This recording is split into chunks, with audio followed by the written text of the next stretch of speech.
Think and Grow Rich by Napoleon Hill. Chapter 7, Organized Planning. The crystallization of desire into action. The sixth step toward riches. You have learned that everything man creates or acquires begins in the form of desire. That desire is taken on the first lap of its journey from the abstract to the concrete into the workshop of the imagination, where plans for its transition are created and organized. In Chapter 2, you were instructed to take 6 definite practical steps as your first move in translating the desire from money into its monetary equivalent. One of these steps is the formation of a definite practical plan or plans through which this transformation may be made. You will now be instructed how to build plans which will be practical, such as A. Ally yourself with a group of as many people as you may need for the creation and carrying out of your plan or plans for the accumulation of money, making use of the mastermind principle described in a later chapter. Compliance with this instruction is absolutely essential. Do not neglect it. B. Before forming your mastermind alliance, decide what advantages and benefits you may offer the individual members of your group in return for their cooperation. No one will work indefinitely without some form of compensation. No intelligent person will either request or expect another to work without adequate compensation, although this may not always be in the form of money. C. Arrange to meet with the members of your mastermind group at least twice a week, and more often if possible, until you have jointly perfected the necessary plan or plans for the accumulation of money. Maintain perfect harmony between yourself and every member of your mastermind group. If you fail to carry out this instruction to the letter, you may expect to meet with failure. The mastermind principle cannot obtain where perfect harmony does not prevail. Keep in mind these facts. First, you are engaged in an undertaking of major importance to you. To be sure of success, you must have plans which are faultless. Second, you must have the advantage of the experience, education, native ability, and imagination of other minds.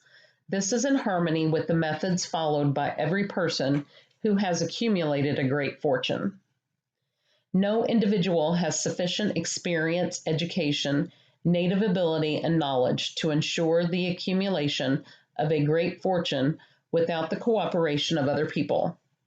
Every plan you adopt in your endeavor to accumulate wealth should be the joint creation of yourself and every other member of your mastermind group. You may originate your own plans, either in whole or in part, but see that those plans are checked and approved by the members of your mastermind alliance. If the first plan which you adopt does not work successfully, replace it with a new plan. If this new plan fails to work, replace it in turn with still another, and so on, until you find a plan which does work. Right here is the point at which the majority of men meet with failure, because of their lack of persistence in creating new plans to take the place of those which fail. The most intelligent man living cannot succeed in accumulating money, nor in any other undertaking, without plans which are practical and workable. Just keep this fact in mind and remember, when your plans fail, the temporary defeat is not permanent failure. It may only mean that your plans have not been sound. Build other plans. Start all over again. Thomas A. Edison failed 10,000 times before he perfected the incandescent electric light bulb. That is, he met with temporary defeat 10,000 times before his efforts were crowned with success. Temporary defeat should mean only one thing: the certain knowledge that there is something wrong with your plan. Millions of men go through life in misery and poverty because they lack a sound plan through which to accumulate a fortune. Henry Ford accumulated a fortune not because of his superior mind, but because he adopted and followed a plan which proved to be sound. 1,000 men could be pointed out, each with a better education than Ford's, yet each of whom lives in poverty, because he does not possess the right plan for the accumulation of money. Your achievement can be no greater than your plans are sound. That may seem to be an axiomatic statement, but it is true. Samuel Insull lost his fortune of over $100 million. The Insull fortune was built on plans which were sound. The business depression forced Mr. Insull to change his plans, and the change brought temporary defeat because his new plans were not sound. Mr. Insull is now an old man. He may, consequently, accept failure instead of temporary defeat. But if his experience turns out to be failure, it will be for the reason that he lacks the fire of persistence to rebuild his plans. No man is ever whipped until he quits in his own mind. This fact will be repeated many times because it is so easy to take the count at the first sign of defeat. James J. Hill met with temporary defeat when he first endeavored to raise the necessary capital to build a railroad from the east to the west, but he too turned defeat into victory through new plans. Henry Ford met with temporary defeat, not only at the beginning of his automobile career, but after he had gone far toward the top. He created new plans and went marching on to financial victory. We see men who have accumulated great fortunes, but we often recognize only their triumph, overlooking the temporary defeats which they had to surmount before arriving. No follower of this philosophy can reasonably expect to accumulate a fortune without experiencing temporary defeat. When defeat comes, accept it as a signal that your plans are not sound. Rebuild those plans and set sail once more toward your coveted goal. If you give up before your goal has been reached, you are a quitter. A quitter never wins, and a winner never quits. Lift the sentence out, write it on a piece of paper in letters an inch high, and place it where you will see it every night before you go to sleep and every morning before you go to work. When you begin to select members for your mastermind group, endeavor to select those who do not take defeat seriously. Some people foolishly believe that only money can make money. This is not true. Desire, transmuted into its monetary equivalent through the principles laid down here, is the agency through which money is made. Money of itself is nothing but inert matter. It cannot move, think, or talk, but it can hear when a man who desires it calls it to come. Planning the sale of services. The remainder of this chapter has been given over to a description of ways and means of marketing personal services. The information here conveyed will be of practical help to any person having any form of personal services to market, but it will be a priceless benefit to those who aspire to leadership in their chosen occupations.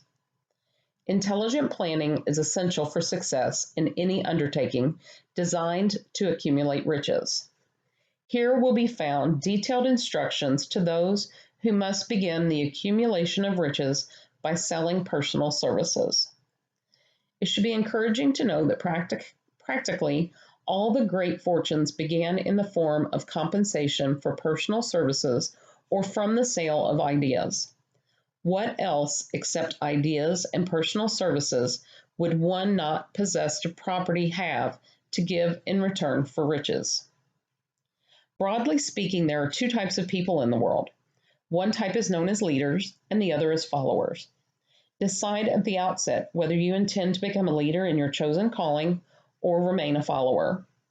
The difference in compensation is vast. The follower cannot reasonably expect the compensation to which a leader is entitled, although many followers make the mistake of expecting such pay. It is no disgrace to be a follower. On the other hand, it is no credit to remain a follower. Most great leaders began in the capacity of followers. They became great leaders because they were intelligent followers. With few exceptions, the man who cannot follow a leader intelligently cannot become an efficient leader. The man who can follow a leader most efficiently is usually the man who develops into leadership most rapidly. An intelligent follower has many advantages, among them the opportunity to acquire knowledge from his leader. The major attributes of leadership. The following are important factors of leadership. Number 1, unwavering courage based upon knowledge of self and of one's occupation. No follower wishes to be dominated by a leader who lacks self-confidence and courage. No intelligent follower will be dominated by such a leader very long. Number 2, self-control. The man who cannot control himself can never control others. Self-control sets a mighty example for one's followers, which the more intelligent will emulate. Number 3, a keen sense of justice. Without a sense of fairness and justice, no leader can command and retain the respect of his followers. Number 4, definiteness of decision. The man who wavers in his decisions shows that he is not sure of himself. He cannot lead others successfully. Number 5, definiteness of plans. The successful leader must plan his work and work his plan. A leader who moves by guesswork without practical, definite plans is comparable to a ship without a rudder. Sooner or later, he will land on the rocks. Number 6, the habit of doing more than paid for. One of the penalties of leadership is the necessity or willingness upon the part of the leader to do more than he requires of his followers. Number 7, a pleasing personality. No slovenly, careless person can become a successful leader. Leadership calls for respect. Followers will not respect a leader who does not grade high on all of the factors of a pleasing personality. Number 8, sympathy and understanding. The successful leader must be in sympathy with his followers. Moreover, he must understand them and their problems. Number 9, mastery of detail. Successful leadership calls for a mastery of details of the leader's position. Number 10, willingness to assume full responsibility. The successful leader must be willing to assume responsibility for the mistakes and the shortcomings of his followers. If he tries to shift this responsibility, he will not remain the leader. If one of his followers makes a mistake and shows himself incompetent, the leader must consider that it is he who failed. Number 11, cooperation. The successful leader must understand and apply the principle of cooperative effort and be able to induce his followers to do the same. Leadership calls for power, and power calls for cooperation. There are two forms of leadership. The first, and by far the most effective, is leadership of consent and with the sympathy of the followers. The second is leadership by force, without the consent and sympathy of the followers. History is filled with evidences that leadership by force cannot endure. The downfall and disappearance of dictators and kings is significant. It means that people will not follow forced leadership indefinitely. The world has just entered a new era of relationship between leaders and followers, which very clearly calls for new leaders and a new brand of leadership in business and industry. Those who belong to the old school of leadership by force must acquire an understanding of the new brand of leadership of cooperation, or be relegated to the rank and file of the followers. There is no other way out for them. The relationship of employer and employee, or of leader and follower in the future, will be one of mutual cooperation, based upon an equitable division of the profits of business. In the future, the relationship of employer and employee will be more like a partnership than it has been in the past. Napoleon, Kaiser Wilhelm of Germany, the Tsar of Russia, and the King of Spain were examples of leadership by force. Their leadership passed. Without much difficulty, one might point to the prototypes of these ex-leaders among the business, financial, and labor leaders of America who have been dethroned or slated to go. Leadership by consent of the followers is the only brand which can endure. Men may follow the forced leadership temporarily, but they will not do so willingly. The new brand of leadership will embrace the 11 factors of leadership described in this chapter, as well as some other factors. The man who makes these the basis of his leadership will find abundant opportunity to lead in any walk of life. The Depression was prolonged largely because the world lacked leadership of the new brand.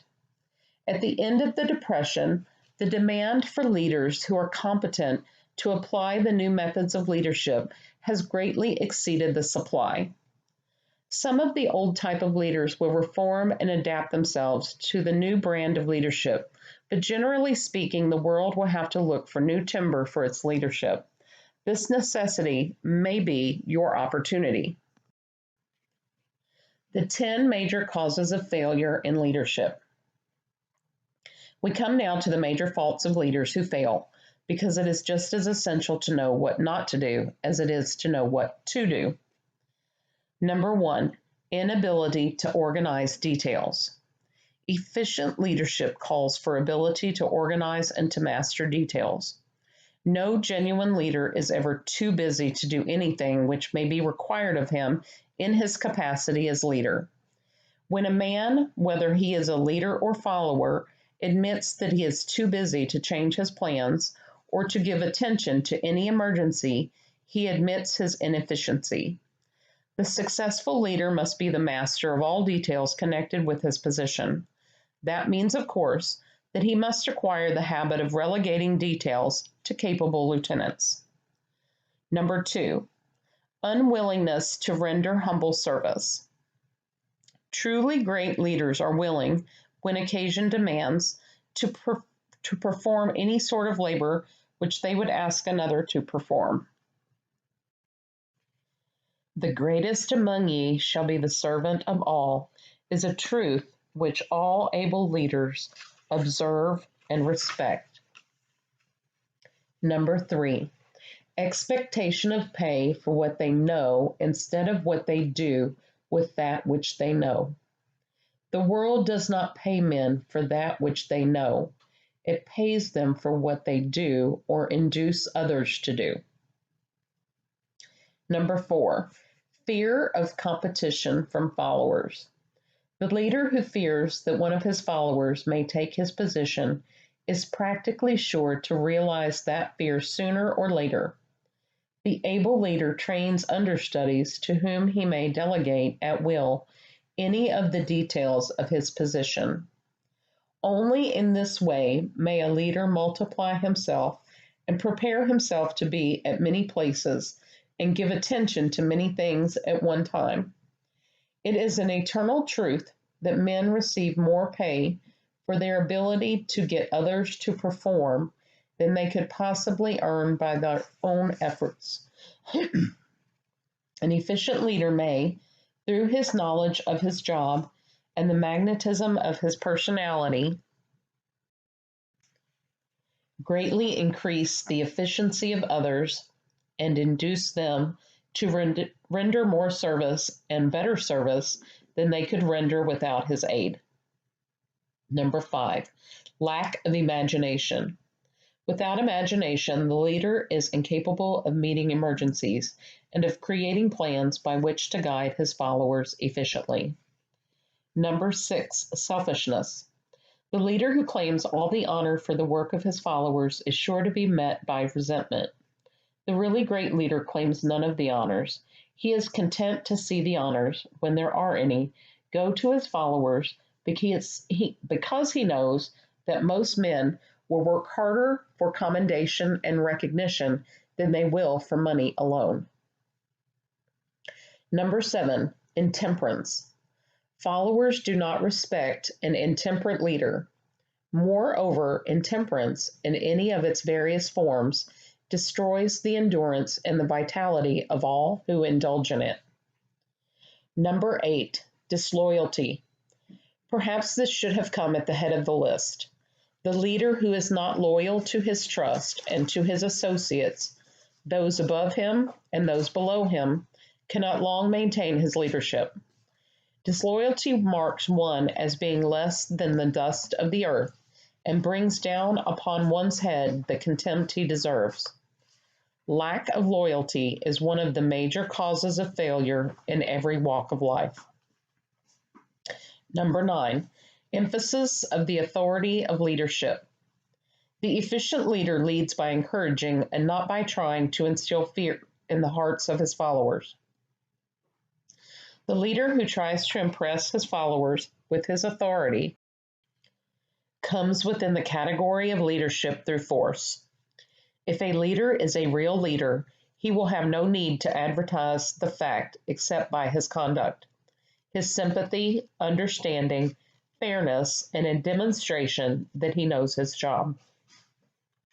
Number 10, emphasis of title. The competent leader requires no title to give him the respect of his followers. The man who makes too much over his title generally has little else to emphasize. The doors to the office of the real leader are open to all who wish to enter, and his working quarters are free from formality or ostentation. These are among the more common of the causes of failure in leadership. Any one of these faults is sufficient to induce failure. Study the list carefully if you aspire to leadership, and make sure that you are free of these faults. Some fertile fields in which new leadership will be required.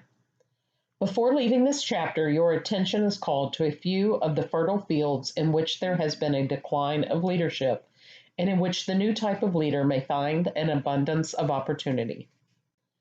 First, in the field of politics, there is a most insistent demand for new leaders, a demand which indicates nothing less than an emergency. The majority of politicians have seemingly become high-grade, legalized racketeers. They have increased taxes and debauched the machinery of industry and business until the people can no longer stand the burden. Second, the banking business is undergoing a reform. The leaders in this field have almost entirely lost the confidence of the public. Already the bankers have sensed the need to reform, and they have begun it. Third, industry calls for new leaders.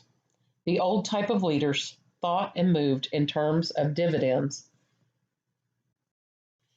instead of thinking and moving in terms of human equations. The future leader in industry, to endure, must regard himself as a quasi-public official whose duty it is to manage his trust in such a way that it will work hardship on no individual or group of individuals. Exploitation of working men is a thing of the past. Let the man who aspires to leadership in the field of business, industry, and labor remember this. Fourth, the religious leader of the future will be forced to give more attention to the temporal needs of his followers in the solution of their economic and personal problems of the present, and less attention to the dead past and the yet unborn future. Fifth, in the professions of law, medicine, and education, a new brand of leadership and to some extent new leaders will become a necessity. This is especially true in the field of education. The leader in that field must, in the future, find ways and means of teaching people how to apply the knowledge they receive in school. He must deal more with the practice and less with the theory. Sixth, new leaders will be required in the field of journalism. Newspapers of the future, to be conducted successfully, must be divorced from special privilege and relieved from the subsidy of advertising. They must cease to be organs of propaganda for the interests which patronize their advertising columns. The type of newspaper which publishes scandal and lewd pictures, will eventually go the way of all forces which debauch the human mind. There are but a few of the fields in which opportunities for new leaders and a new brand of leadership are now available. The world is undergoing a rapid change. This means that the media through which the changes in human habits are promoted must be adapted to the changes. The media here described are the ones which more than any others determine the trend of civilization. When and how to apply for a position. The information described here is the net result of many years of experience during which thousands of men and women were helped to market their services effectively. It can therefore be relied upon as sound and practical. Media through which services may be marketed. Experience has proved that the following media offer the most direct and effective methods of bringing the buyer and seller of personal services together. Number 1, employment bureaus. Care must be taken to select only reputable bureaus, the management of which can show adequate records of achievement of satisfactory results. There are comparatively few such bureaus. Number 2, advertising in newspapers, trade journals, magazines, and radio. Classified advertising may usually be relied upon to produce satisfactory results in the case of those who apply for clerical or ordinary salaried positions. Display advertising is more desirable in the case of those who seek executive connections. The copy to appear in the section of the paper which is most apt to come to the attention of the class of employer being sought.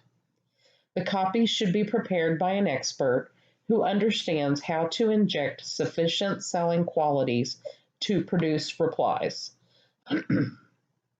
Number 3, personal letters of application directed to particular firms or individuals most apt to need such services as are being offered. Letters should be neatly typed, always, and signed by hand. With the letter should be sent a complete brief or outline of the applicant's qualifications. Both the letter of application and the brief experience or qualifications should be prepared by an expert. See instructions as to information to be supplied. Number 4, application through personal acquaintances.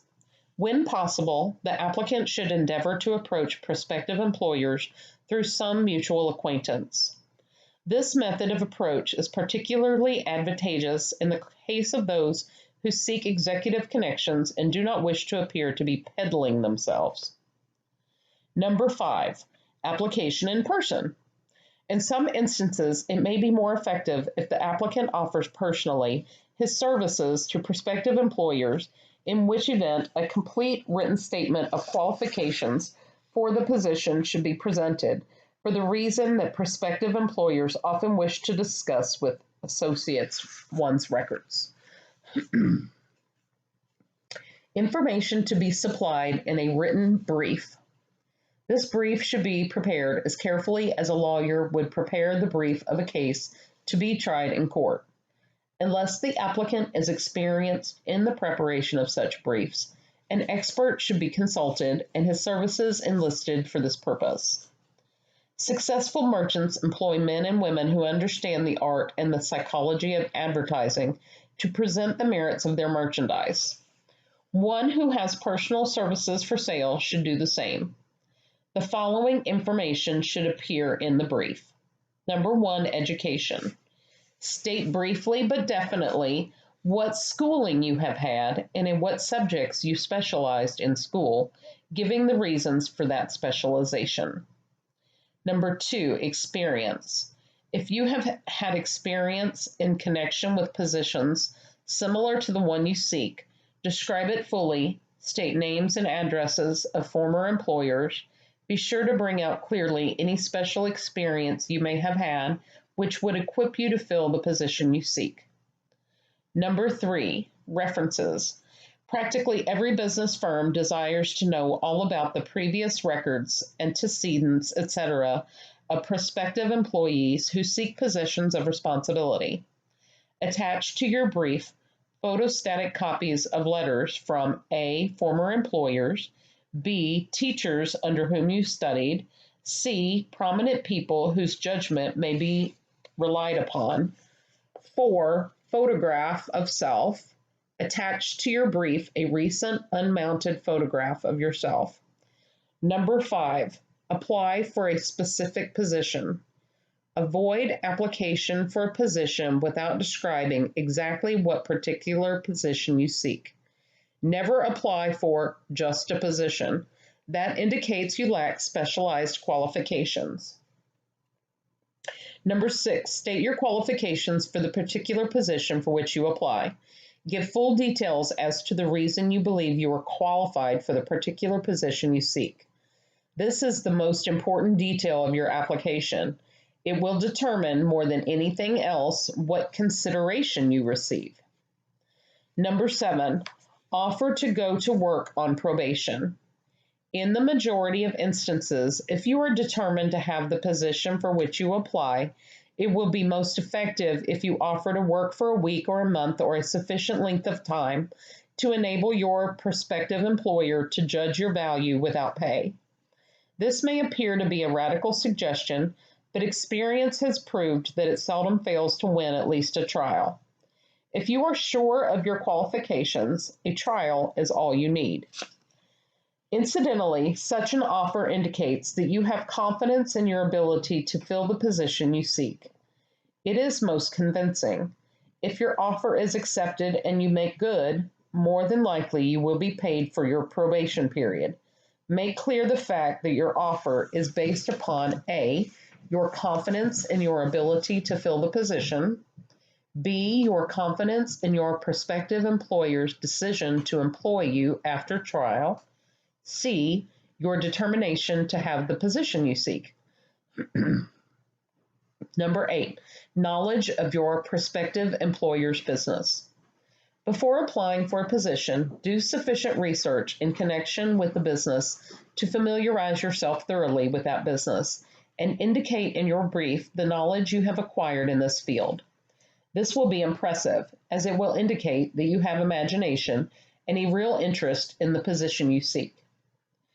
Remember that it is not the lawyer who knows the most law, but the one who best prepares his case who wins. If your case is properly prepared and presented, your victory will have been more than half won at the outset. Do not be afraid of making your brief too long. Employers are just as much interested in purchasing the services of well-qualified applicants as you are in securing employment. In fact, the success of most successful employers is due, in the main, to their ability to select well-qualified lieutenants. They want all the information available. Remember another thing, neatness in the preparation of your brief will indicate that you are a painstaking person. I have helped to prepare briefs for clients which were so striking and out of the ordinary that they resulted in the employment of the applicant without a personal interview. When your brief has been completed, have it neatly bound by an experienced binder and lettered by an artist or printer, similar to the following.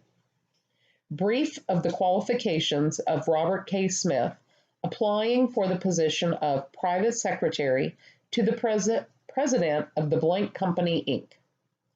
Change names each time brief is shown. What you cannot see is that the font is changed on every line.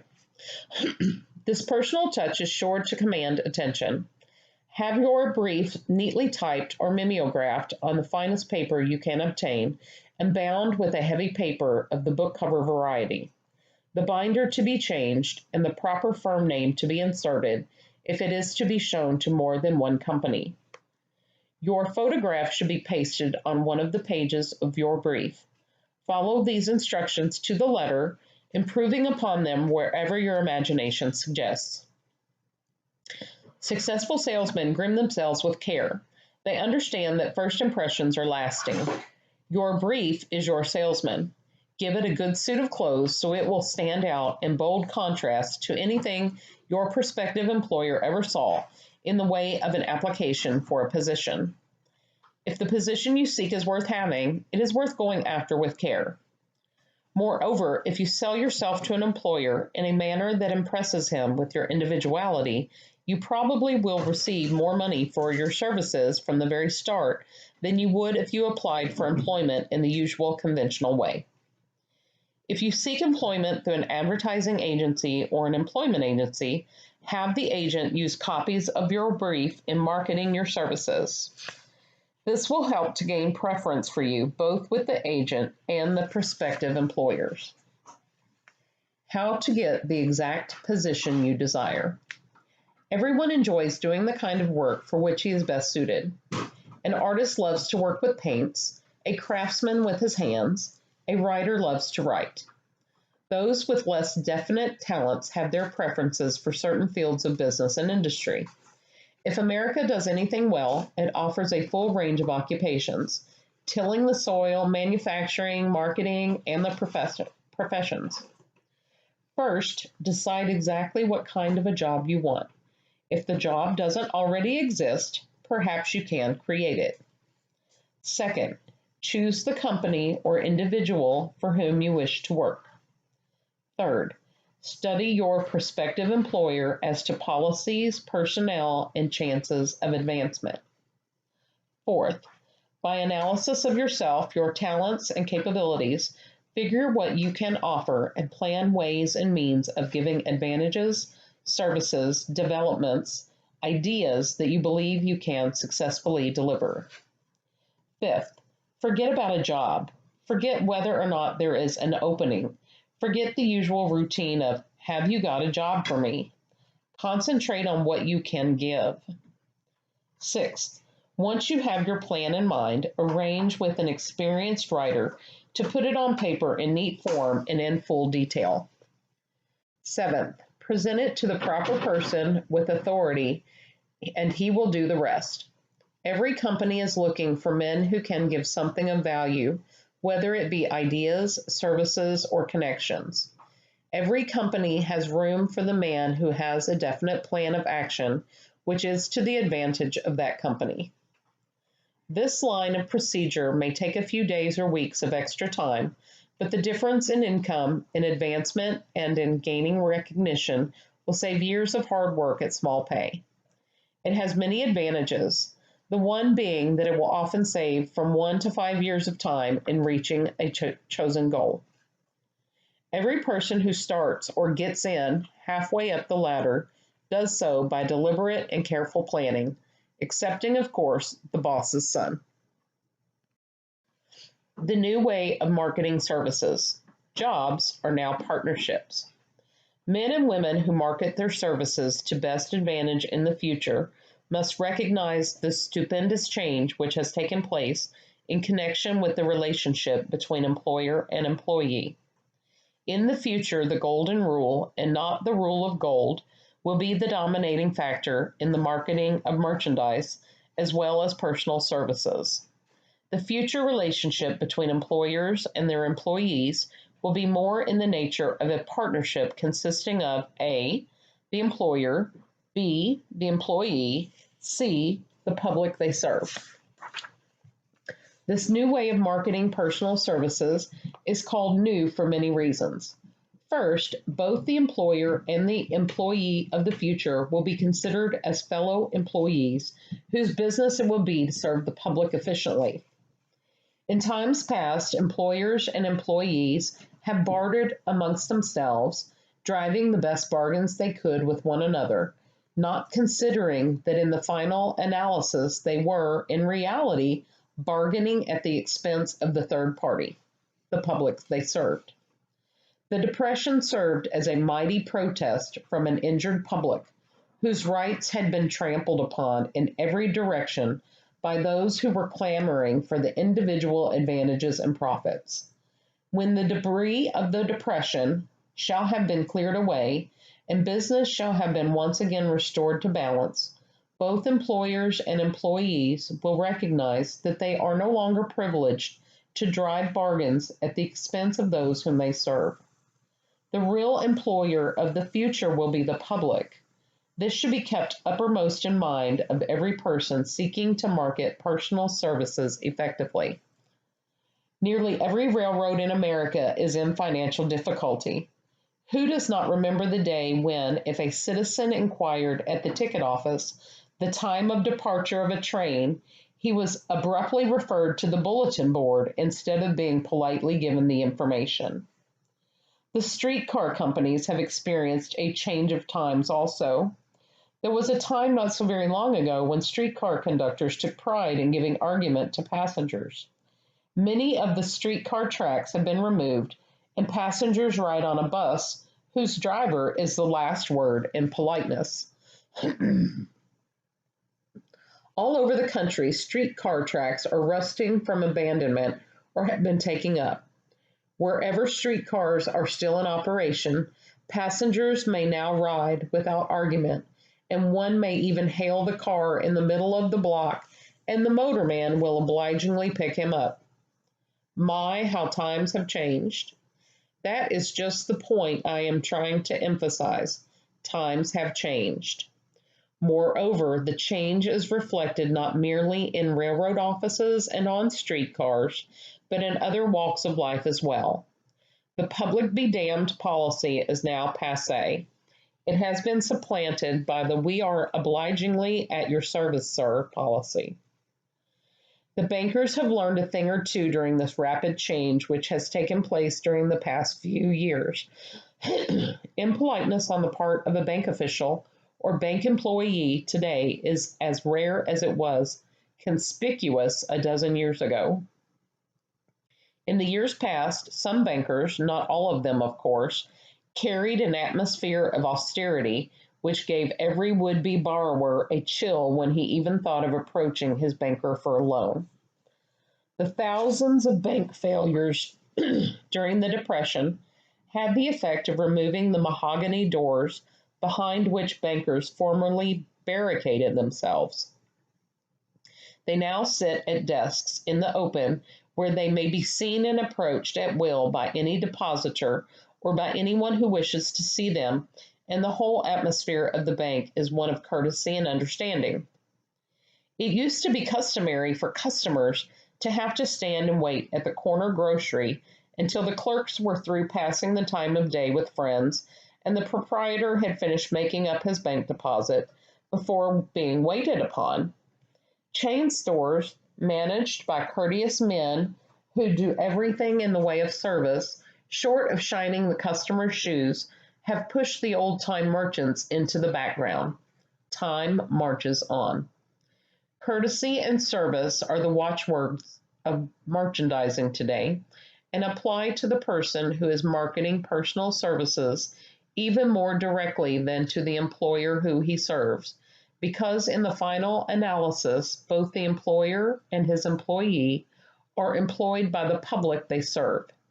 If they fail to serve well, they pay by the loss of their privilege of serving. We can all remember the time when the gas meter reader pounded on the door hard enough to break the panels. When the door was opened, he pushed his way in, uninvited, with a scowl on his face which plainly said, "What the hell did you keep me waiting for?" All of that has undergone a change.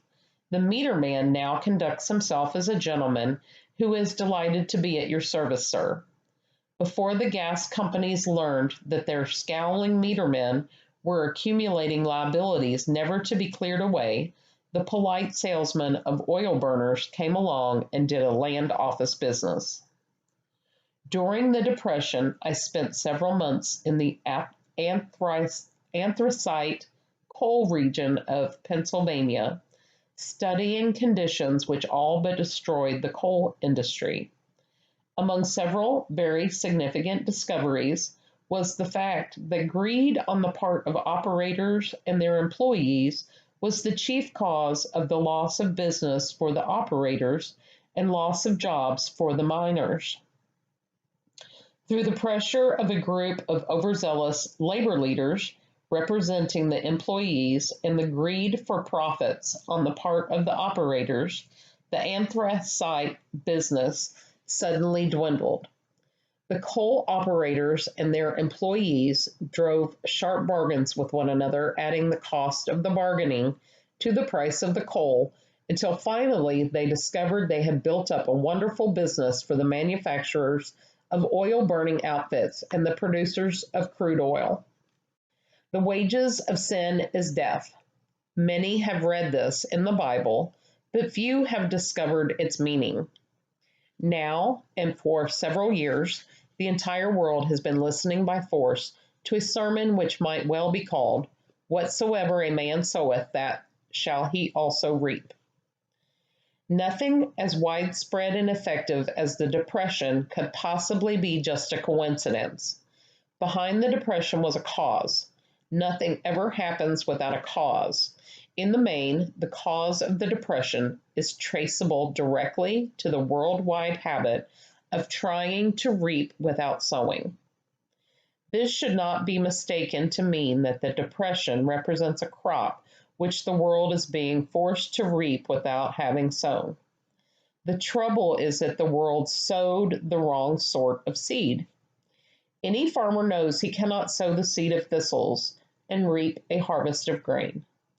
Beginning at the outbreak of the World War, the people of the world began to sow the seed of service, inadequate in both quality and quantity.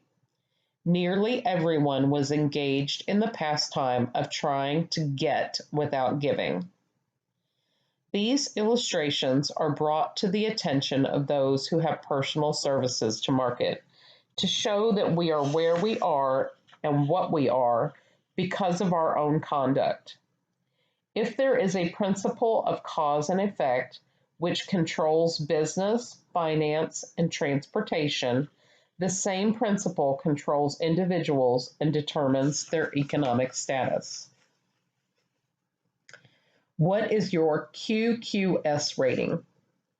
The causes of success in marketing services effectively and permanently have been clearly described. Unless those causes are studied, analyzed, understood, and applied, no man can market his services effectively and permanently. Every person must be his own salesman of personal services. The quality and the quantity of service rendered and the spirit in which it is rendered determine to a large extent the price and the duration of employment. To market personal services effectively, which means a permanent market at a satisfactory price under pleasant conditions, one must adopt and follow the QQS formula, which means that quality plus quantity plus the proper spirit of cooperation equals perfect salesmanship of service. Remember the QQS formula, but do more. Apply it as a habit. Let us analyze the formula to make sure we understand exactly what it means. Number 1, quality of service should be construed to mean the performance of every detail in connection with your position in the most efficient manner possible, with the object of greater efficiency always in mind. Number 2, quantity of service shall be understood to mean the habit of rendering all the service of which you are capable at all times, with the purpose of increasing the amount of service rendered as greater skill is developed through practice and experience. Emphasis is again placed on the word habit. Number 3, spirit of service shall be construed to mean the habit of agreeable, harmonious conduct which will induce cooperation from associates and fellow employees. Adequacy of quality and quantity of service is not sufficient to maintain a permanent market for your services. The conduct or the spirit in which you deliver service is a strong determining factor in connection with both the price you receive and the duration of employment. Andrew Carnegie stressed this point more than others in connection with his description of the factors which lead to success in the marketing of personal services. He emphasized again and again the necessity for harmonious conduct. He stressed the fact that he would not retain any man, no matter how great a quantity or how efficient the quality of his work, unless he worked in a spirit of harmony. Mr. Carnegie insisted upon men being agreeable. To prove that, he placed a high value upon this quality. He permitted many men who conformed to his standards to become very wealthy. Those who did not conform had to make room for others. The importance of a pleasing personality has been stressed because it is a factor which enables one to render service in the proper spirit. If one has a personality which pleases and renders service in a spirit of harmony, these assets often make up for deficiencies in both the quality and the quantity of service one renders. Nothing, however, can be successfully substituted for pleasing conduct. The capital value of your services. The person whose income is derived entirely from the sale of personal services is no less a merchant than the man who sells commodities. And it might well be added, such a person is subject to exactly the same rules of conduct as the merchant who sells merchandise. This has been emphasized because the majority of people who live by the sale of personal services make the mistake of considering themselves free from the rules of conduct and the responsibilities attached to those who are engaged in marketing commodities.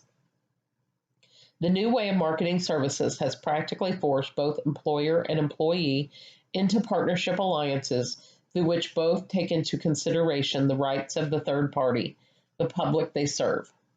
The day of the go-getter has passed. He has been supplanted by the go-giver. High-pressure methods in business finally blew the lid off. There will never be the need to put the lid back on because in the future business will be conducted by methods that will require no pressure. The actual capital value of your brains may be determined by the amount of income you can produce by marketing your services. A fair estimate of the capital value of your services may be made by multiplying your annual income by 16 2/3, as it is reasonable to estimate that your annual income represents 6% of your capital value.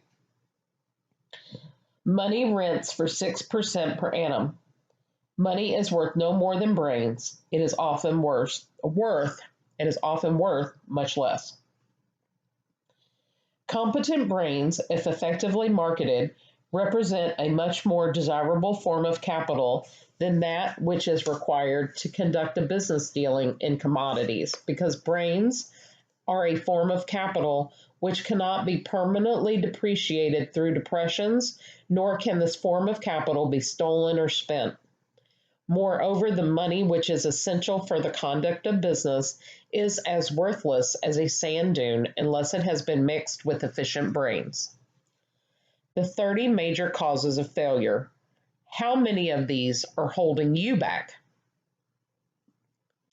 Life's greatest tragedy consists of men and women who earnestly try and fail. The tragedy lies in the overwhelmingly large majority of people who fail as compared to the few who succeed. I have had the privilege of analyzing several thousand men and women, 98% of whom were classed as failures. There is something radically wrong with a civilization and a system of education which permit 98% of the people to go through life as failures. But I did not write this book for the purpose of moralizing on the rights and wrongs of the world. That would require a book 100 times the size of this one. My analysis work proved that there are 30 major reasons for failure and 13 major principles through which people accumulate fortunes. In this chapter, a description of the 30 major causes of failure will be given.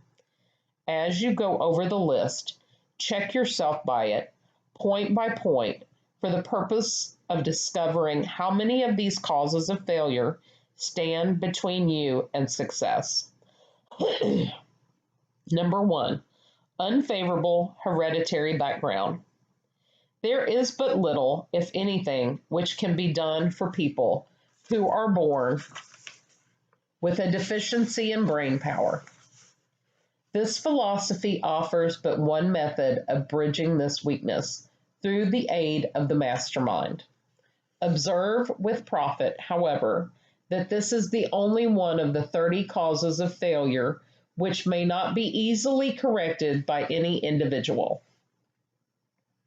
Number 2, Lack of a well-defined purpose in life. There is no hope of success for the person who does not have a central purpose or definite goal at which to aim. 98 out of every 100 of those whom I have analyzed had no such aim. Perhaps this was the major cause of their failure. Number 3, lack of ambition to aim above mediocrity. We offer no hope for the person who is so indifferent as not to want to get ahead in life and who is not willing to pay the price. Number 4, insufficient education. This is a handicap which may be overcome with comparative ease.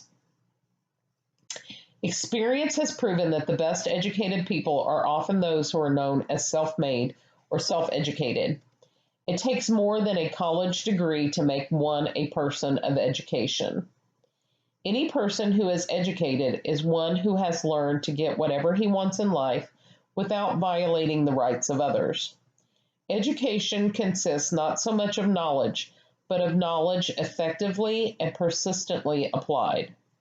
Men are paid not merely for what they know, but more particularly for what they do with that which they know. Number 5, lack of self-discipline. Discipline comes through self-control. This means that one must control all negative qualities. Before you can control conditions, you must first control yourself. Self-mastery is the hardest job you will ever tackle. If you do not conquer yourself, you will be conquered by yourself. You may see at once and the same time both your best friend and your greatest enemy by stepping in front of a mirror. Number 6, ill health. No person may enjoy outstanding success without good health. Many of the causes of ill health are subject to mastery and control. These in the main are A, overeating of foods not conducive to health, B, wrong habits of thought giving expression to negatives, C, wrong use of and overindulgence in sex, D, lack of proper physical exercise, E, an inadequate supply of fresh air due to improper breathing. Number 7, unfavorable environmental influences during childhood. As the twig is bent, so shall the tree grow. Most people who have criminal tendencies acquire them as the result of a bad environment and improper associates during childhood. Number 8, procrastination. This is one of the most common causes of failure. Old man procrastination stands within the shadow of every human being, waiting his opportunity to spoil one's chances of success. Most of us go through life as failures because we are waiting for the time to be right to start doing something worthwhile. Do not wait. The time will never be just right.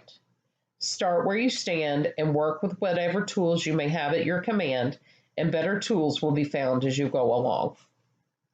Number 9, lack of persistence.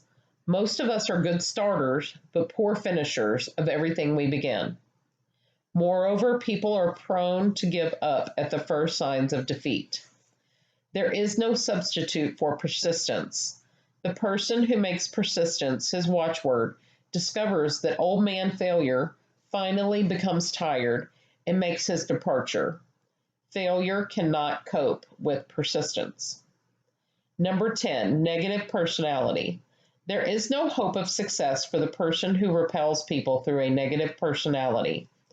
Success comes through the application of power, and power is attained through the cooperative efforts of other people.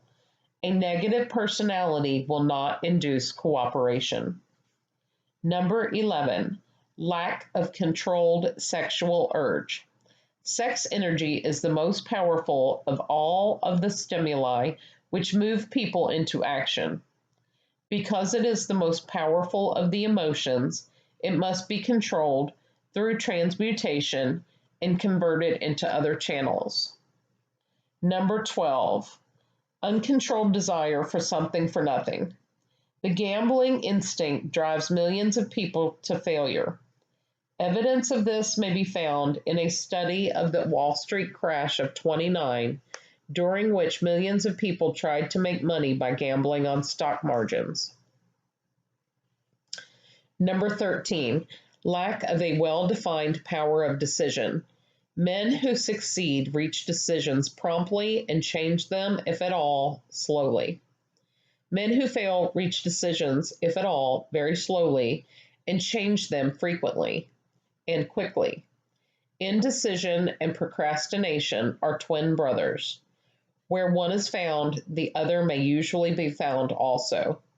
Kill off this pair before they completely hogtie you to the treadmill of failure.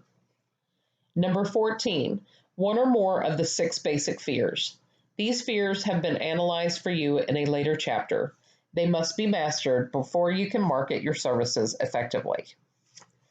Number 15, wrong selection of a mate in marriage. This is a most common cause of failure. The relationship of marriage brings people intimately into contact. Unless this relationship is harmonious, failure is likely to follow. Moreover, it will be a form of failure that is marked by misery and unhappiness, destroying all signs of ambition. Number 16, overcaution. The person who takes no chances generally has to take whatever is left when others are through choosing. Overcaution is as bad as undercaution. Both are extremes to be guarded against. Life itself is filled with the element of chance. Number 17, wrong selection of associates in business. This is one of the most common causes of failure in business. In marketing personal services, one should use great care to select an employer who will be an inspiration and who is himself intelligent and successful. We emulate those with whom we associate most closely. Pick an employer who is worth emulating. Number 18, superstition and prejudice. Superstition is a form of fear. It is also a sign of ignorance. Men who succeed keep open minds and are afraid of nothing. Number 19, wrong selection of a vocation. No man can succeed in a line of endeavor which he does not like. The most essential step in the marketing of personal services is that of selecting an occupation into which you can throw yourself wholeheartedly. Number 20, lack of concentration of effort. The jack of all trades seldom is good at any. Concentrate all of your efforts on one definite chief aim. 21, the habit of indiscriminate spending. The spendthrift cannot succeed, mainly because he stands eternally in fear of poverty. Form the habit of systematic saving by putting aside a definite percentage of your income. Money in the bank gives one a very safe foundation of courage when bargaining for the sale of personal services. Without money, one must take what one is offered and be glad to get it. Number 22, lack of enthusiasm. Without enthusiasm, one cannot be convincing. Moreover, enthusiasm is contagious, and the person who has it under control is generally welcome in any group of people. Number 23, intolerance. The person with a closed mind on any subject seldom gets ahead. Intolerance means that one has stopped acquiring knowledge. The most damaging forms of intolerance are those connected with religious, racial, and political differences of opinion. Number 24, intemperance. The most damaging forms of intemperance are connected with eating, strong drink, and sexual activities. Overindulgence in any of these is fatal to success. Number 25, inability to cooperate with others. More people lose their positions and their big opportunities in life because of this fault than for all other reasons combined. It is a fault which no well-informed businessman or leader will tolerate. Number 26, possession of power that was not acquired through self-effort. Sons and daughters of wealthy men and others who inherit money which they did not earn. Power in the hands of one who did not acquire it gradually is often fatal to success. Quick riches are more dangerous than poverty. Number 27, intention dishonesty. There is no substitute for honesty. One may be temporarily dishonest by force of circumstances over which one has no control without permanent damage. But there is no hope for the person who is dishonest by choice. Sooner or later, his deeds will catch up with him, and he will pay by loss of reputation and perhaps even loss of liberty. Number 28, egotism and vanity. These qualities serve as red lights which warn others to keep away. They are fatal to success. Number 29, guessing instead of thinking. Most people are too indifferent or lazy to acquire facts with which to think accurately. They prefer to act on opinions created by guesswork or snap judgments. Number 30, lack of capital. This is a common cause of failure among those who start out in business for the first time. Without sufficient reserve of capital to absorb the shock of their mistakes and to carry them over until they have established a reputation. Number 31, under this, name any particular cause of failure from which you have suffered that has not been included in the foregoing list. In these 30 major causes of failure is found a description of the tragedy of life, which obtains for practically every person who tries and fails. It will be helpful if you can induce someone who knows you well to go over this list with you and help to analyze you by the 30 causes of failure. It may be beneficial if you try this alone. Most people cannot see themselves as others see them. You may be one who cannot. The oldest of admonitions is man, know thyself. If you market merchandise successfully, you must know the merchandise. The same is true in marketing personal services. You should know all of your weaknesses in order that you may either bridge them or eliminate them entirely. You should know your strength in order that you may call attention to it when selling your services. You can know yourself only through accurate analysis. The folly of ignorance in connection with self was displayed by a young man who applied to the manager of a well-known business for a position. He made a very good impression until the manager asked him what salary he expected. He replied that he had no fixed sum in mind, lack of a definite aim. The manager then said, "We will pay you all you are worth after we try you out for a week." "I will not accept it," the applicant replied, "because I'm getting more than that where I am now employed." Before you even start to negotiate for a readjustment of your salary in your present position or to seek employment elsewhere, be sure that you are worth more than you now receive.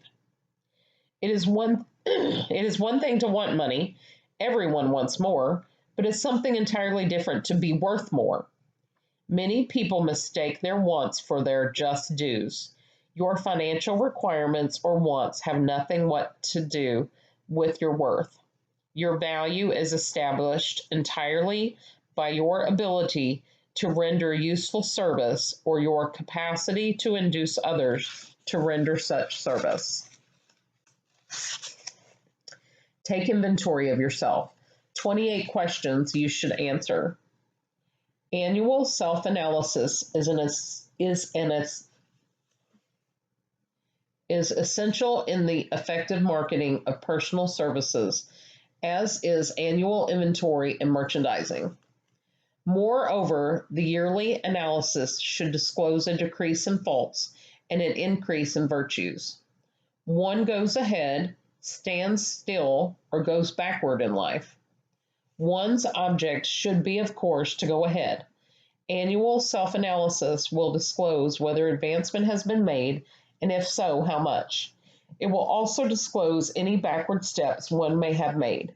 The effective marketing of personal services requires one to move forward even if the progress is slow.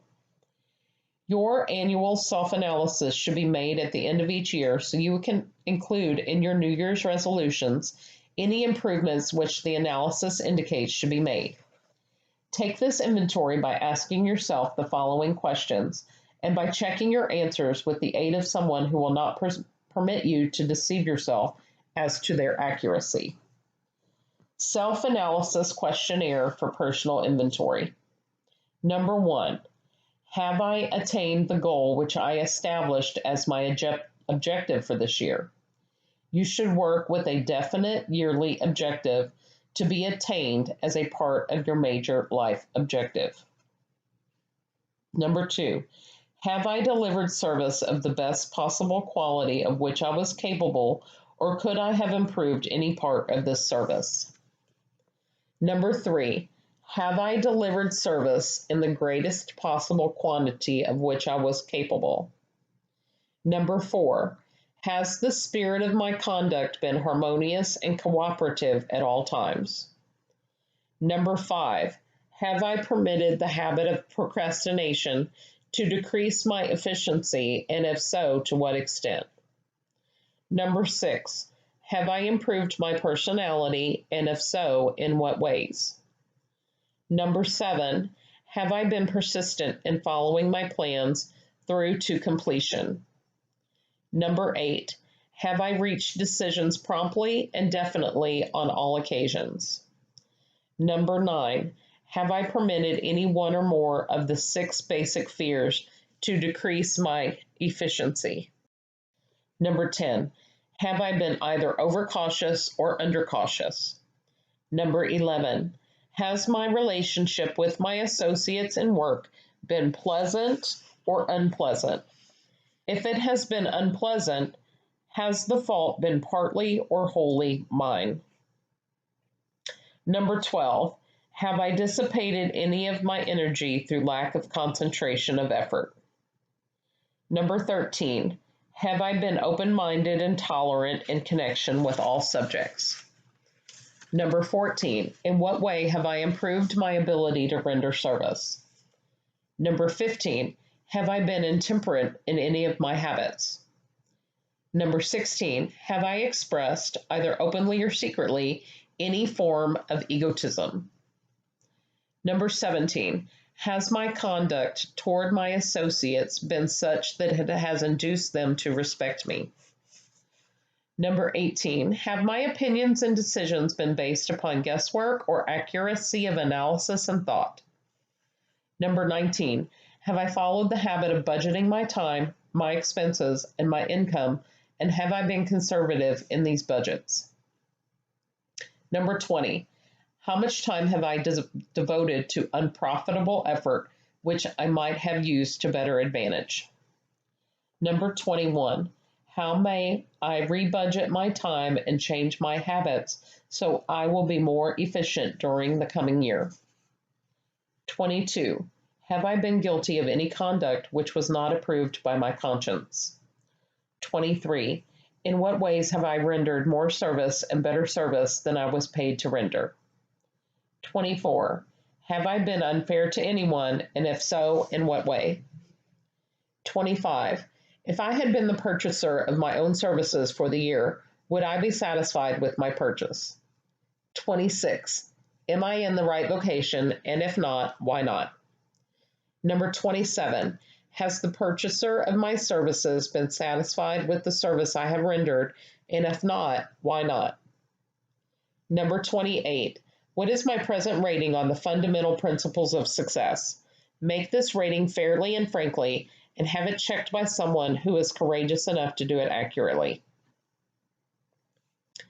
Having read and assimilated the information conveyed through this chapter, you are now ready to create a practical plan for marketing your personal services. In this chapter will be found an adequate description of every principle essential in planning the sale of personal services, including the major attributes of leadership, the most common causes of failure in leadership, a description of the fields of opportunities for leadership, the main causes of failure in all walks of life, and the important questions which should be used in self-analysis. This extensive and detailed presentation of accurate information has been included because it will be needed by all who must begin the accumulation of riches by marketing personal services. Those who have lost their fortunes and those who are just beginning to earn money have nothing but personal services to offer in return for riches.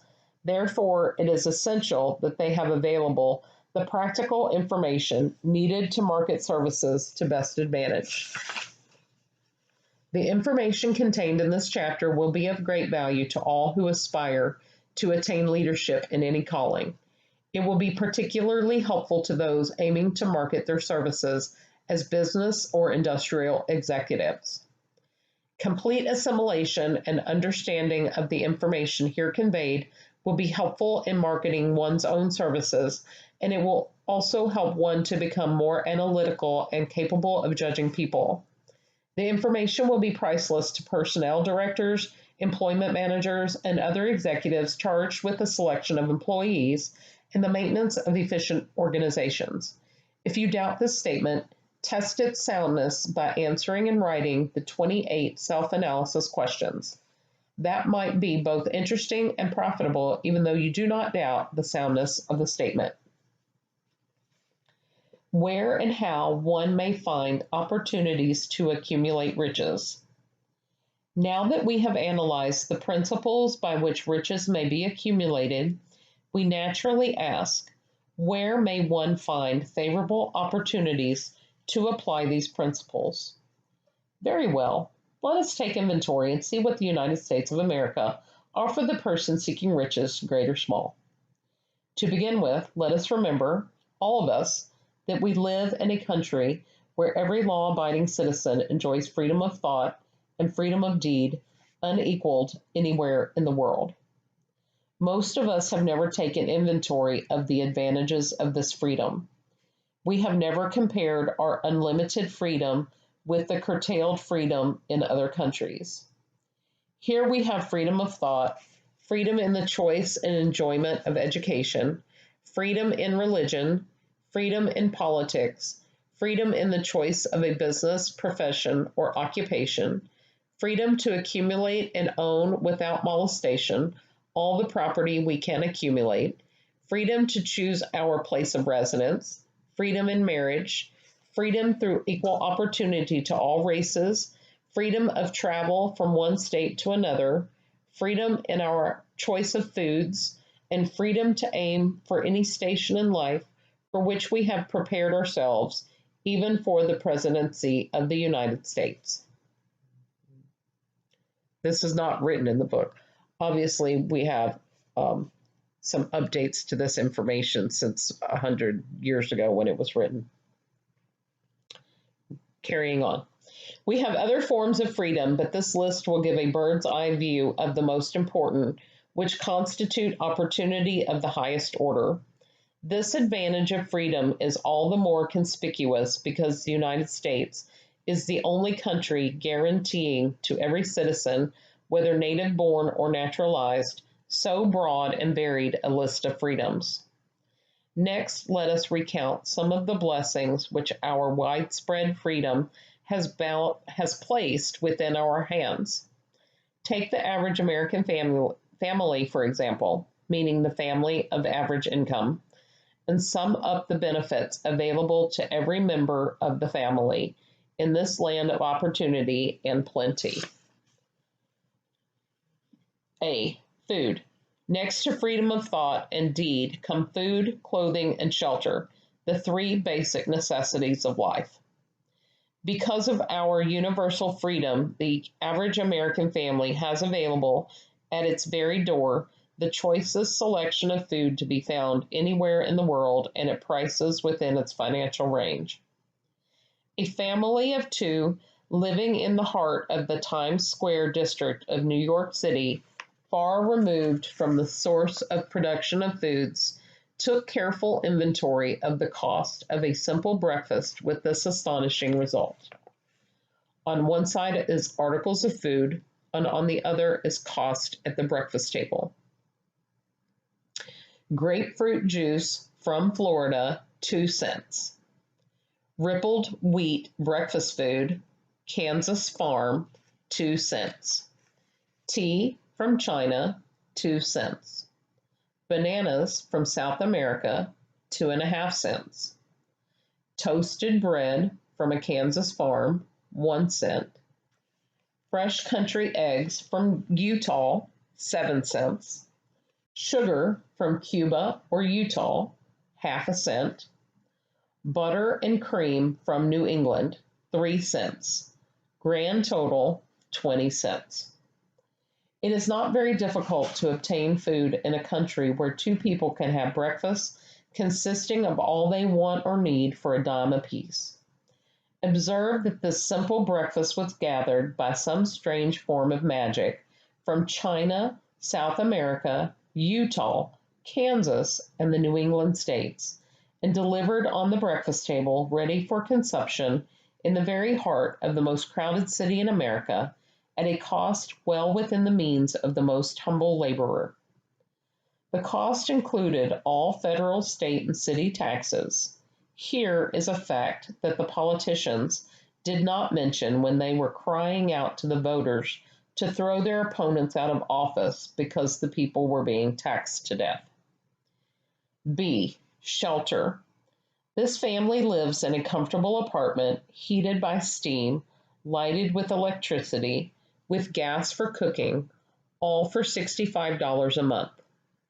In a smaller city or a more sparsely settled part of New York City, the same apartment could be had for as low as $20 a month.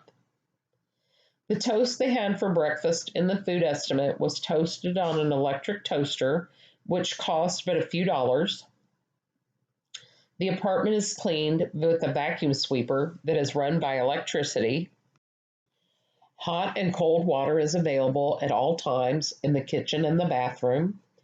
The food is kept cool in a refrigerator that is run by electricity. The wife curls her hair, washes her clothes, and irons them with easily operated electrical equipment on power obtained by sticking a plug in the wall. The husband shaves with an electric shaver, and they receive entertainment from all over the world 24 hours a day if they want it, without cost, by merely turning the dial of their radio. There are other conveniences in this apartment, but the foregoing list will give a fair idea of some of the concrete evidences of the freedom we of America enjoy, and this is neither political nor economic propaganda. C. Clothing. Anywhere in the United States, the woman of average clothing requirements can dress very comfortably and neatly for less than $200 a year, and the average man can dress for the same or less. Only the three basic necessities of food, clothing, and shelter have been mentioned. The average American citizen has other privileges and advantages available in return for modest effort, not exceeding 8 hours per day of labor. Among these is the privilege of automobile transportation, with which one can go and come at will at very small cost.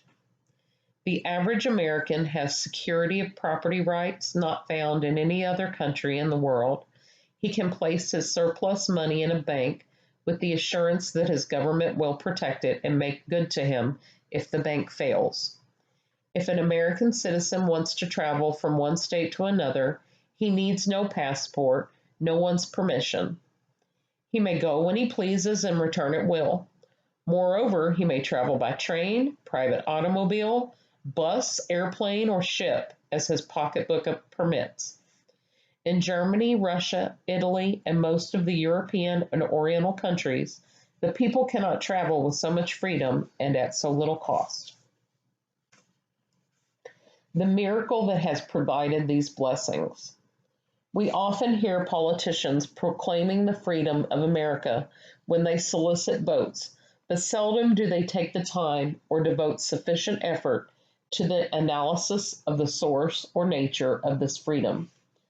Having no axe to grind, no grudge to express, no ulterior motives to be carried out, I have the privilege of going into a frank analysis of that mysterious, abstract, greatly misunderstood something which gives to every citizen of America more blessings, more opportunities to accumulate wealth, more freedom of every nature than may be found in any other country. I have the right to analyze the source and nature of this unseen power because I know and have known for more than a quarter of a century many of the men who organized that power and many who are now responsible for its maintenance. The name of this mysterious benefactor of humankind is capital. Capital consists not alone of money, but more particularly of highly organized, intelligent groups of men who plan ways and means of using money efficiently for the good of the public and profitably to themselves. These groups consist of scientists, educators, chemists, inventors, business analysts, publicity men, transportation experts, accountants, lawyers, doctors, and both men and women who have highly specialized knowledge in all fields of industry and business. They pioneer, experiment, and blaze trails in new fields of endeavor. They support colleges, hospitals, public schools, build good roads, publish newspapers, pay most of the cost of government, and take care of the multitudinous detail essential to human progress. Stated briefly, the capitalists are the brains of civilization because they supply the entire fabric of which all education, enlightenment, and human progress consists. Money without brains always is dangerous. Properly used, it is the most important essential of civilization. The simple breakfast here described could not have been delivered to the New York family at a dime each or at any other price if organized capital had not provided the machinery, the ships, the railroads, and the huge armies of trained men to operate them. Some slight idea of the importance of organized capital may be had by trying to imagine yourself burdened with the responsibility of collecting, without the aid of capital, and delivering to the New York City family the simple breakfast described. To supply the tea, you would have to make a trip to China or India, both a very long way from America. Unless you are an excellent swimmer, you would become rather tired before making the round trip. Then, too, another problem would confront you. What would you use for money, even if you had the physical endurance to swim the ocean? To supply the sugar, you would have to take another long swim to Cuba, or a long walk to the sugar beet section of Utah. But even then, you might come back without the sugar because organized effort and money are necessary to produce sugar, to say nothing of what is required to refine, transport, and deliver it to the breakfast table anywhere in the United States. The eggs you could deliver easily enough from the barnyards near New York City, but you would have a very long walk to Florida and return before you could serve the 2 glasses of grapefruit juice. You would have another long walk to Kansas or one of the other wheat-growing states when you went after the 4 slices of wheat bread. The rippled wheat biscuits would have to be omitted from the menu because they would not be available except through the labor of a trained organization of men and suitable machinery, all of which call for capital. While resting, you could take off for another little swim down to South America, where you would pick up a couple of bananas, and on your return, you could take a short walk to the nearest farm, having a dairy, and pick up some butter and cream. Then your New York City family would be ready to sit down and enjoy breakfast, and you could collect your 2 dimes for your labor. Seems absurd, doesn't it? Well, the procedure described would be the only possible way these simple items of food could be delivered to the heart of New York City if we had no capitalistic system. The sum of money required for the building and maintenance of the railroads and steamships used in the delivery of that simple breakfast is so huge that it staggers one's imagination. It runs into hundreds of millions of dollars, not to mention the armies of trained employees required to man the ships and trains. But transportation is only a part of the requirements of modern civilization in capitalistic America. Before there can be anything to haul, something must be grown from the ground or manufactured and prepared for market. This calls for more millions of dollars for equipment, machinery, boxing, marketing, and for the wages of millions of men and women. Steamships and railroads do not spring up from the earth and function automatically. They come in response to the call of civilization through the labor and ingenuity and organizing ability of men who have imagination, faith, enthusiasm, decision, and persistence. These men are known as capitalists. They are motivated by the desire to build, construct, achieve, render useful service, earn profits, and accumulate riches. And because they render service without which there would be no civilization, they put themselves in the way of great riches. Just to keep the record simple and understandable, I will add that these capitalists are the selfsame men of whom most of us have heard soapbox orators speak. They are the same men to whom radicals, racketeers, dishonest politicians, and grafting labor leaders refer to as the predatory interests of Wall Street. I am not attempting to present a brief for or against any group of men or any system of economics. I am not attempting to condemn collective bargaining when I refer to the grafting labor leaders, nor do I aim to give a clean bill of health to all individuals known as capitalists. The purpose of this book, a purpose to which I have faithfully devoted over a quarter of a century, is to present to all who want the knowledge the most dependable philosophy through which individuals may accumulate riches in whatever amounts they desire. I have here analyzed the economic advantages of the capitalistic system for the twofold purpose of showing, number one, that all who seek riches must recognize and adapt themselves to the system that controls all approaches to fortunes, large or small, and two, to present the side of the picture opposite to that being shown by politicians and demagogues who deliberately becloud the issues they bring up by referring to organized capital as if it were something poisonous. This is a capitalistic country. It was developed through the use of capital, and we who claim the right to partake of the blessings of freedom and opportunity, we who seek to accumulate riches here, may as well know that neither riches nor opportunity would be available to us if organized capital had not provided these benefits. For more than 20 years, it has been a somewhat popular and growing pastime for radicals, self-seeking politicians, racketeers, crooked labor leaders, and on occasion, religious leaders to take potshots at Wall Street, the money changers, and the big business. The practice became so general that we witnessed during the business depression the unbelievable sight of high government officials lining up with the cheap politicians and labor leaders with the openly avowed purpose of throttling the system which has made industrial America the richest country on earth. The lineup was so general and so well organized that it prolonged the worst depression America has ever known. It cost millions of men their jobs because those jobs were inseparably a part of the industrial and capitalistic system which formed the very backbone of the nation.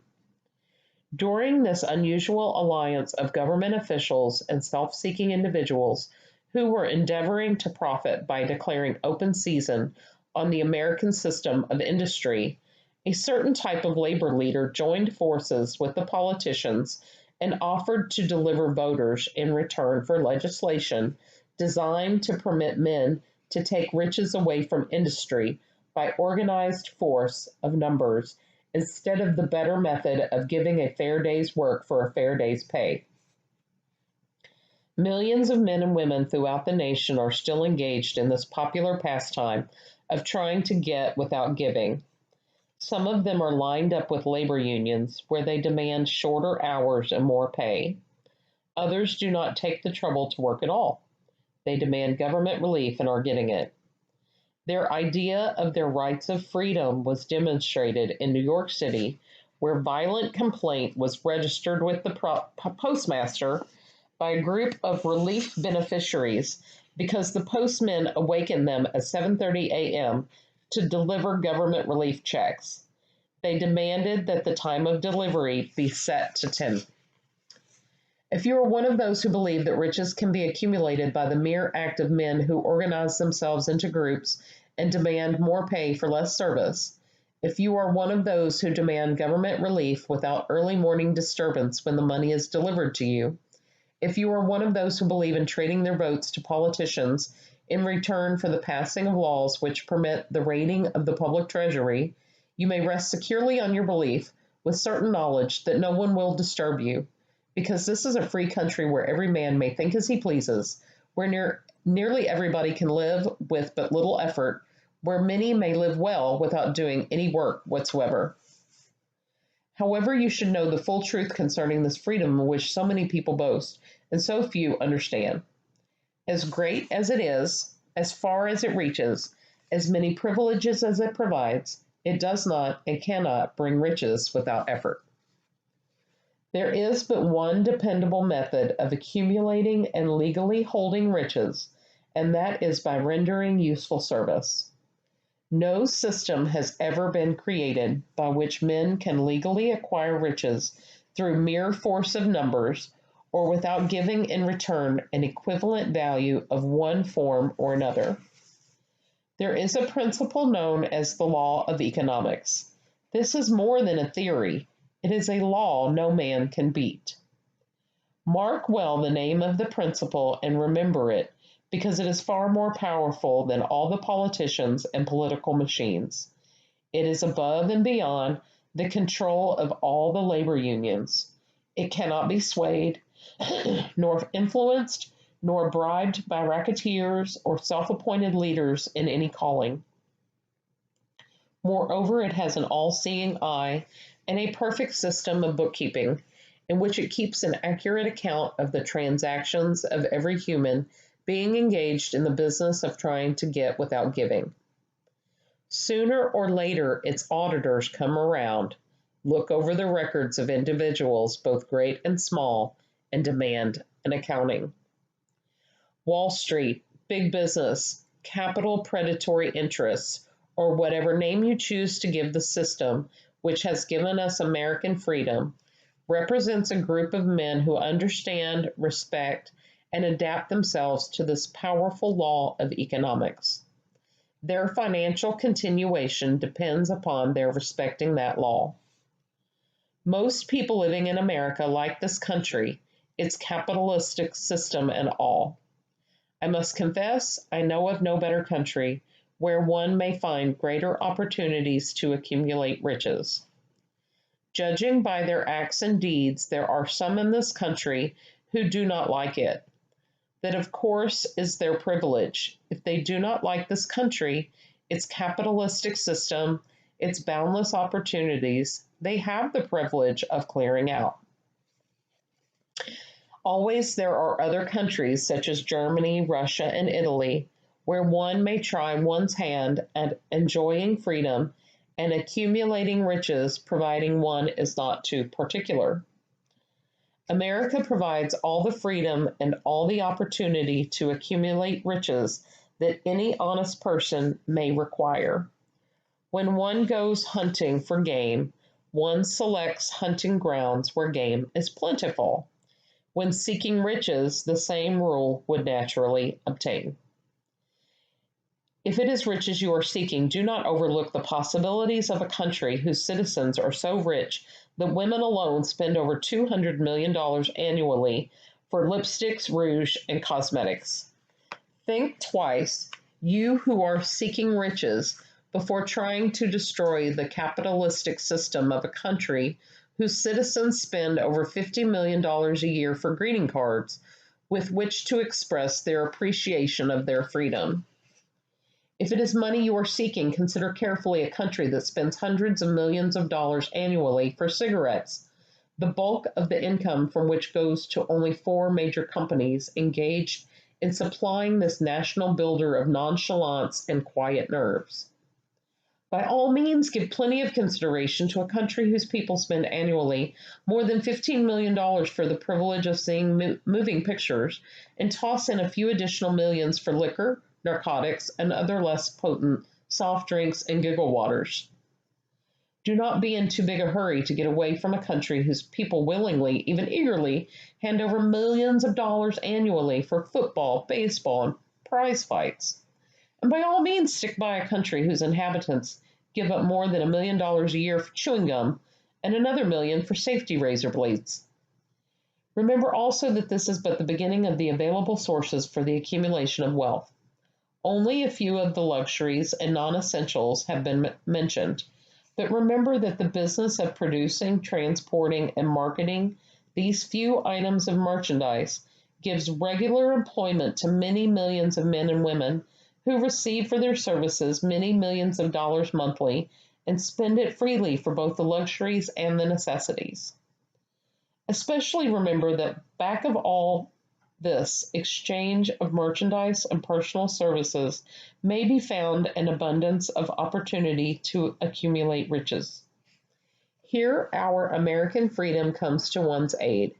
There is nothing to stop you or anyone from engaging in any portion of the effort necessary to carry on these businesses. If one has superior talent, training, experience, one may accumulate riches in large amounts. Those not so fortunate may accumulate smaller amounts. Anyone may earn a living in return for very nominal amount of labor.